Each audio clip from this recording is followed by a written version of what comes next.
Hello everyone, welcome to the lecture series.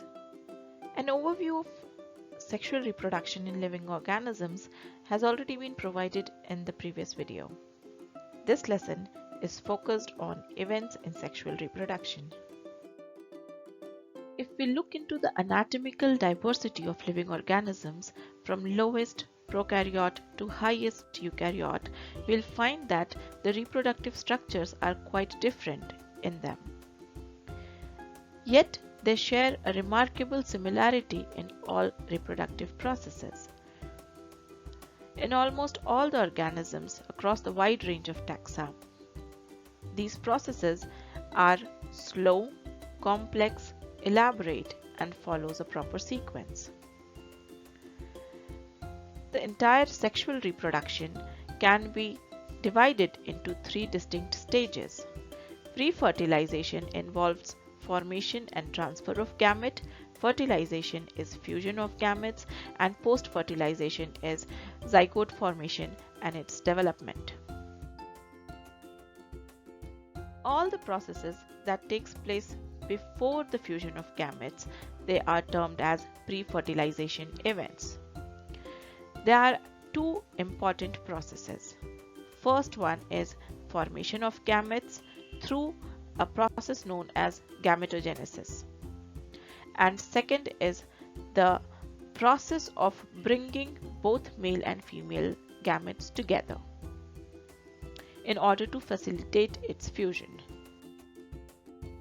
Male and female gametes are referred as reproductive units. If you compare their size, you will find that male gamete is relatively smaller in size, and therefore these anthrozoids or sperms are also called as microgamete. Female gamete or ovum or egg being larger in size than sperms are called as macrogamete. There are two types of gametes. If male and female gametes are morphologically similar, they can be called as isogametes or homogametes. They are observed in some algae. Most of the organisms have anisogametes or heterogametes where male and female gametes are morphologically different from each other. If we talk about the sexuality in organisms, there are two types of organisms. They are either monoecious or dioecious. There are several fungi and plants which are homothallic and a few animals which are hermaphrodites. They are bisexual organisms because they are capable of producing both male and female gametes from a single parent. A lot of other organisms are dioecious or unisexual. There are several fungi and plants which are heterothallic in nature, and most of the animals are unisexual. Gametes in them are produced by two parents of opposite sex, male gamete from the male parent and female gamete from the female parent. No matter what is the ploidy level of parent, the gametes will always be haploid in nature. If a haploid parent has to produce gamete, it will undergo mitosis to produce haploid gametes, and a diploid parent will undergo meiosis to produce haploid gamete. Meiosis being reduction division reduces the chromosome number by half, and this is observed in most of the animals. After the gametes are produced, they are brought together in order to facilitate fusion. In most of the organisms, male gamete is motile and a medium is required for male gamete to reach stationary female gamete. In aquatic plants like algae, bryophytes and pteridophytes, and in aquatic animals such as fishes or even in amphibians, water serves as medium. Gamete transfer through water leads to loss of a lot of male gamete, and to compensate this loss and to increase the probability of fertilization, male gametes are produced in large number.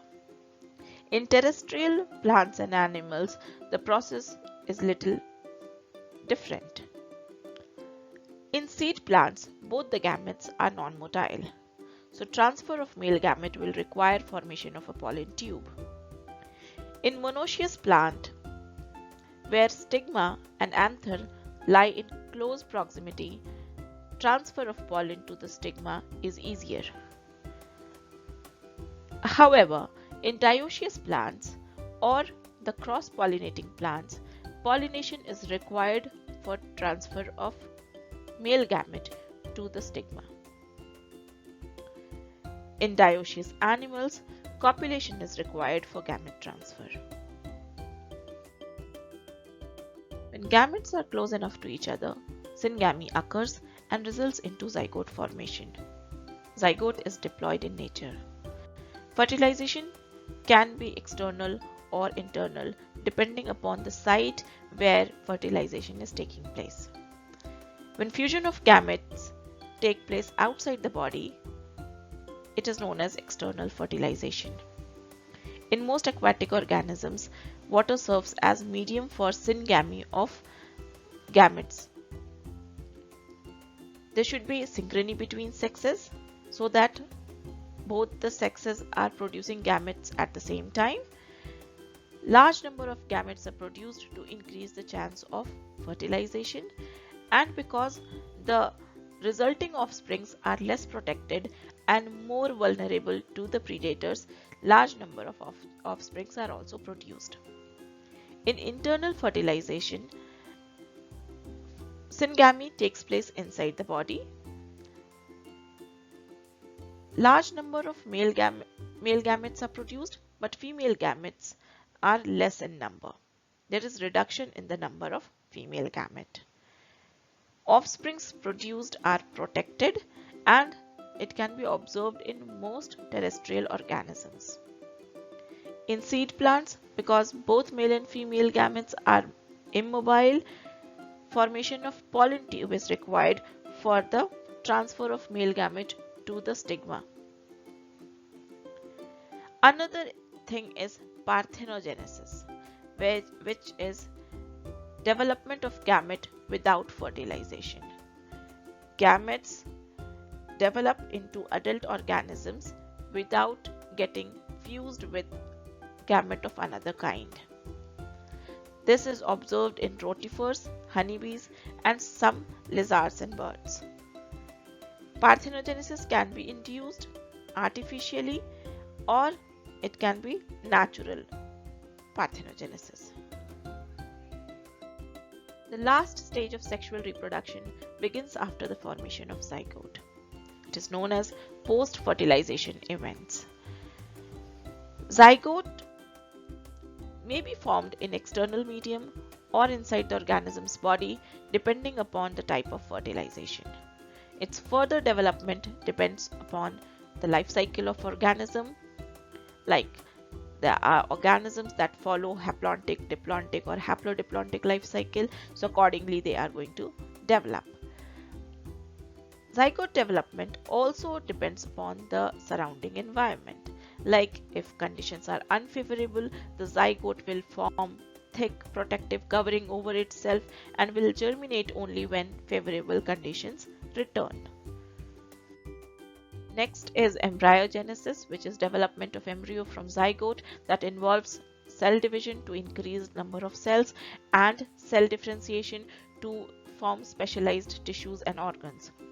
On the basis of zygote development, animals have been categorized into oviparous, viviparous and ovoviviparous animals. Oviparous animals will lay fertilized eggs which are covered by hard calcareous shells, and after a period of incubation, young ones hatch out of it. It has been observed among reptiles and birds. Viviparous animals are those where zygote development into young one takes place inside the female body. It has been observed in all the mammals including humans. Ovoviviparous animals are those where eggs are retained in the body of female individual even after fertilization, and development of embryo takes place inside the body. There is no placenta, therefore no extra nourishment is provided to the embryo. Snakes Sharks, these are ovoviviparous in nature. In flowering plants, however, embryogenesis takes place inside the ovule. And we'll learn more about reproduction in flowering plants in the next video. Stay tuned. Thank